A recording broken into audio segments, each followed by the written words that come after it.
오늘 함께 묵상할 말씀은 사도행전 2장 14절로 42절입니다. 약간 길지만 같이 읽도록 하겠습니다. 14절, 베드로가 11 사도와 함께 서서 소리를 높여 이르되 유대인들과 예루살렘에 사는 모든 사람들아, 이 일을 너희로 알게 할 것이니 내 말에 귀를 기울이라. 때가 제 삼시니 너희 생각과 같이 이 사람들이 취한 것이 아니라 이는 곧 선지자 요엘을 통하여 말씀하신 것이니 일렀을 때 하나님이 말씀하시기를 말세에 내가 내 영을 모든 육체에 부어주리니 너희의 자녀들은 예언할 것이요 너희의 젊은이들은 환상을 보고 너희의 늙은이들은 꿈을 꾸리라. 그때 내가 내 영을 내 남종과 여종들에게 부어주리니 그들이 예언할 것이요 또 내가 위로 하늘에서는 기사를 아래로 땅에서는 징조를 베풀리니 곧 피와 불과 연기로다. 주의 크고 영화로운 날이 이르기 전에 해가 변하여 어두워지고 달이 변하여 피가 되리라. 누구든지 주의 이름을 부르는 자는 구원을 받으리라 하였느니라. 이스라엘 사람들아, 이 말을 들으라. 너희도 아는 바와 같이 하나님께서 나사렛 예수로 큰 권능과 기사와 표적을 너희 가운데서 베푸사 너희 앞에서 그를 증언하셨느니라. 그가 하나님께서 정하신 뜻과 미리 아신 대로 내어준 바 되었거늘 너희가 법 없는 자들의 손을 빌려 못 박아 죽였으나 하나님께서 그를 사망의 고통에서 풀어 살리셨으니 이는 그가 사망에 매어 있을 수 없었음이라. 다윗이 그를 가리켜 이르되 내가 항상 내 앞에 계신 주를 배웠으며 나로 요동하지 않게 하기 위하여 그가 내 우편에 계시도다. 그러므로 내 마음이 기뻐하였고 내 혀도 즐거워하였으며 육체도 희망에 거하리니 이는 내 영혼을 음부에 버리지 아니하시며 주의 거룩한 자로 썩음을 당하지 않게 하실 것이미로다. 주께서 생명의 길을 내게 보이셨으니 주 앞에서 내게 기쁨이 충만하게 하시리로다 하였으므로 형제들아, 내가 조상 다윗에 대하여 담대히 말할 수 있노니 다윗이 죽어 장사되어 그 묘가 오늘까지 우리 중에 있도다. 그는 선지자라 하나님이 이미 맹세하사 그 자손 중에서 한 사람을 그 위에 앉게 하리라 하심을 알고 미리 본 고로 그리스도의 부활을 말하되 그가 음부에 버림이 되지 않고 그의 육신이 썩음을 당하지 아니하시리라 하더니 이 예수를 하나님이 살리신지라 우리가 다 이 일의 증인이로다. 하나님이 오른손으로 예수를 높이심에 그가 약속하신 성령을 아버지께 받아서 너희가 보고 듣는 이것을 부어주셨느니라. 다윗은 하늘에 올라가지 못하였으나 친히 말하여 이르되 주께서 내 주에게 말씀하시기를 내가 내 원수로 내 발등상이 되게 하기까지 너는 내 우편에 앉아있으라 하셨도다 하였으니 그런즉 이스라엘 온 집은 확실히 알지니 너희가 십자가에 못 박은 이 예수를 하나님이 주와 그리스도가 되게 하셨느니라 하니라. 그들이 이 말을 듣고 마음에 찔려 베드로와 다른 사도들에게 물어 이르되 형제들아 우리가 어찌할꼬 하거늘 베드로가 이르되 너희가 회개하여 각각 예수 그리스도의 이름으로 세례를 받고 죄사함을 받으라.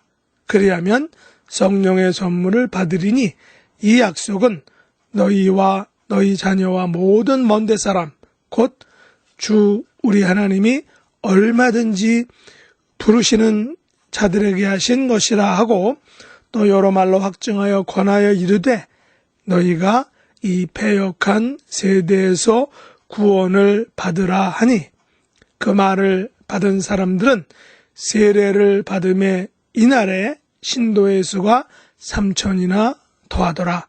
그들이 사도의 가르침을 받아 서로 교제하고 떡을 떼며 오로지 기도하기를 힘쓰니라. 아멘. 오늘 말씀의 제목은 십자가에 못 박힌 주와 그리스도입니다. 사도행전 2장은 성령 하나님의 강림장입니다. 그러나 유명한 베드로의 설교장이기도 합니다. 베드로의 설교를 통하여 세례를 받고 신도의 수가 된 사람이 무려 3,000명이 더해졌기 때문입니다. 베드로가 오순절 설교를 하게 된 이유가 무엇입니까? 13절에 보면 오순절 성령 강림 사건에 대해 어떤 사람들이 거기 모인 사람들이 난곳 방언으로 다른 언어들로 말하게 된 성령의 충만한 것을 세술에 취하였다라고 조롱을 했기 때문입니다.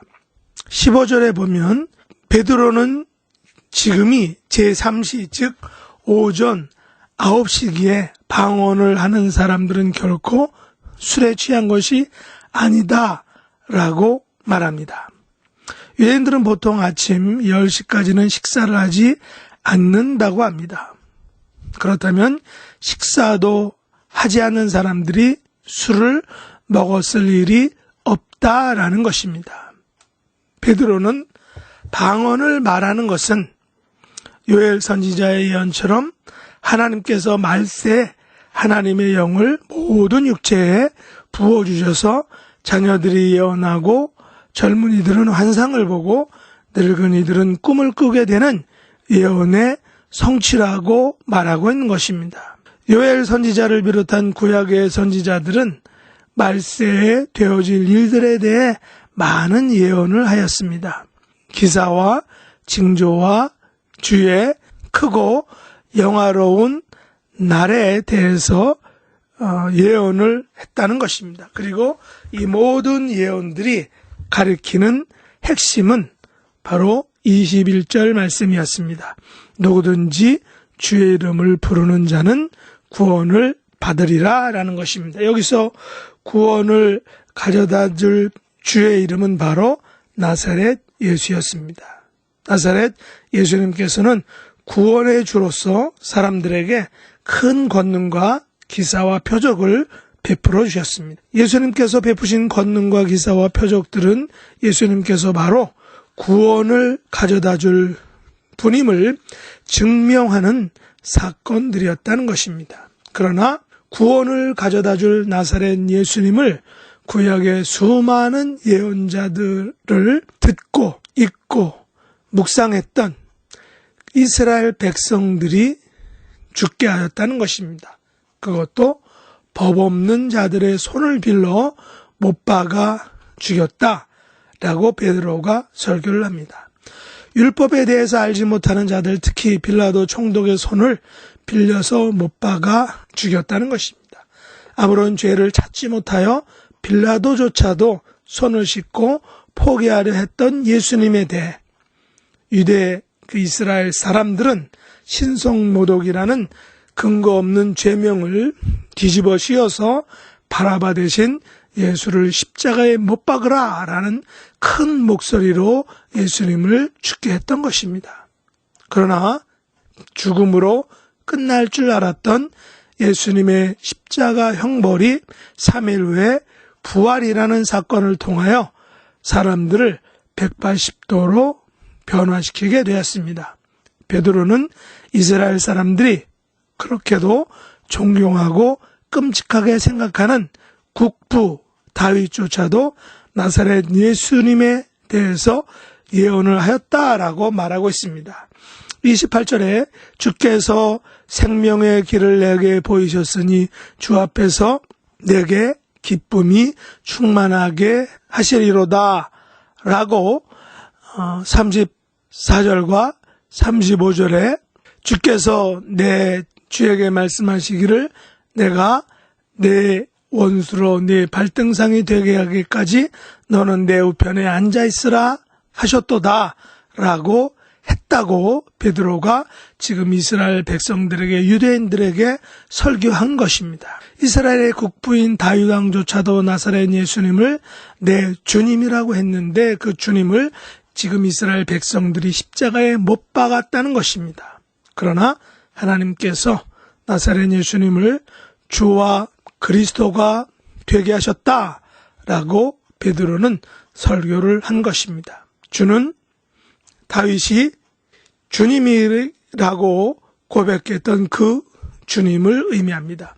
그리스도는 기름 부음을 받은 자, 곧 메시아를 의미합니다. 베드로는 이스라엘 사람들에게 다윗 왕을 증인으로 출석시켜 나사렛 예수가 곧 다윗의 고백했던 그 주님이며 이스라엘 선지자들이 외쳤던 그리스도 곧 메시아라고 그러자 사람들이 이 말을 듣고 마음에 찔렸다라는 것입니다. 마음에 찔렸다는 것은 다른 말로 하면 은혜를 받았다는 것입니다. 아마도 그들이 은혜를 받게 된 데는 방금 전에 강림하셨던 성령 하나님의 역사하심이 동반되었을 것입니다. 성령님께서 하시는 일은 하나님의 말씀을 생각나게 하시고 기억나게 하시기 때문입니다. 성령님께서 나사렛 예수님을 십자가에 못 박아 죽게 한 사람들의 마음을 터치하신 것입니다. 그러자 베드로가 이스라엘 온 집을 향하여 외치기를 너희가 십자가에 못 박은 이 예수를 하나님이 주와 그리스도가 되게 하셨느니라 라고 하자 이 말을 들은 사람들은 마음에 찔려 형제들아 우리가 어찌할꼬 라고 회개하였던 것입니다. 이때를 놓치지 않고 베드로는 38절에서 이렇게 구원을 초청합니다. 너희가 회개하여 각각 예수 그리스도의 이름으로 세례를 받고 죄사함을 받으라. 그리하면 성령의 선물을 받으리라 라고 설교하였는데 그 설교를 듣고 신도의 수가 3,000명이 더해졌다라고 말합니다. 그런데 베드로는 3,000명의 신도가 세례를 받고 신도가 되었다는 것에 포커스를 맞추지 않습니다. 베드로의 포커스는 39절 말씀입니다. 39절 말씀을 다시 읽어보면 이 약속은 너희와 너희 자녀와 모든 먼데 사람 곧 우리 하나님이 얼마든지 부르시는 자들에게 하신 것이라 라고 하는 말씀입니다. 하나님께서 나사렛 예수님을 이 땅에 보내신 것은 주와 그리스도가 되게 하셔서 그리스도의 이름으로 세례를 받고 죄사함을 받아 성령의 선물을 받게 하시려는 것입니다. 사도행전을 기록한 누가는 회개하여 세례를 받고 죄사함을 받고 성령의 선물을 받는 것을 이 약속이라고 표현했습니다. 이 약속은 성령에 대한 약속입니다. 더 구체적으로 말하면 성령을 통한 회복의 약속, 또한 성령을 통한 구원의 약속입니다. 이사야서 57장 19절에 보면 입술의 열매를 창조하는 자 여호와가 말하노라 먼 데에 있는 자에게든지 가까운 데에 있는 자에게든지 평강이 있을지어다 평강이 있을지어다 내가 그를 고치리라 하셨느니라 라고 기록되어 있는데 성령님께서 하시는 사역은 하나님의 백성들에게 바로 평강, 샬롬을 주시는 것입니다. 이 샬롬은 오직 메시아이신 나사렛 예수이신 그 예수님을 통해서 온전하게 주어질 수 있는 그런 샬롬입니다. 하나님의 백성들을 고치시고 또한 회복시키는 것입니다. 요엘서 2장 32절에도 보면 누구든지 여호와 이름을 부르는 자는 구원을 얻으리니 이는 나 여호와의 말대로 시온산과 예루살렘에서 피할 자가 있을 것이며 남은 자 중에 나 여호와의 부름을 받을 자가 있을 것임이니라 라고 기록되어 있는데 성령님께서 하시는 사역은 여호와의 이름을 부르는 자를 구원하시는 것입니다. 또한 이 패역한 세대에서 구원을 받게 하여 신도가 되게 하시는 것입니다. 예수님께서 재림하실 때에 피하게 즉 구원받게 하시며 남은 자 중에 하나님의 부름을 받게 하시는 것이 성령님께서 하시는 사역입니다. 성령 하나님께서는 예수님께서 행하셨던 모든 구원의 사역들을 이 땅에서 저와 여러분에게 또한 행하시는 것입니다. 예수님께서는 육신의 몸을 입으셨기에 사역하시는 데 있어서 시간적이고 공간적인 제약을 받을 수밖에 없으셨지만 예수님께서 선물로 보내주신 성령 하나님께서는 그 모든 제약을 결코 받지 않으신다는 것입니다. 예수님의 승천 후 초대교회와 성도들은 성령 하나님을 선물로 받고부터는 더욱 사역의 질과 사역의 양이 풍성해졌다는 것입니다. 이것은 오늘날 저와 여러분의 삶의 현실과 교회의 상황 속에서도 마찬가지입니다.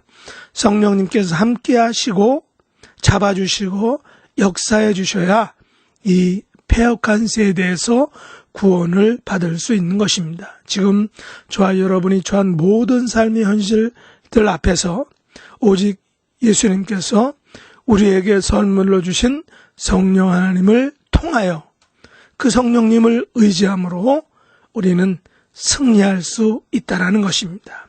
성령님을 의지함으로 말미암아 우리가 당면한 모든 삶의 근심과 염려와 그런 기도의 제목들 속에서 모두 승리할 수 있는 저와 여러분 될 수 있기를 예수님의 이름으로 축복합니다. 기도하겠습니다. 하나님 아버지, 예수님의 십자가 죽음을 통해서 죄사함을 주시고 또한 예수님이 승천하시면서 성령님을 선물로 보내주심을 감사합니다.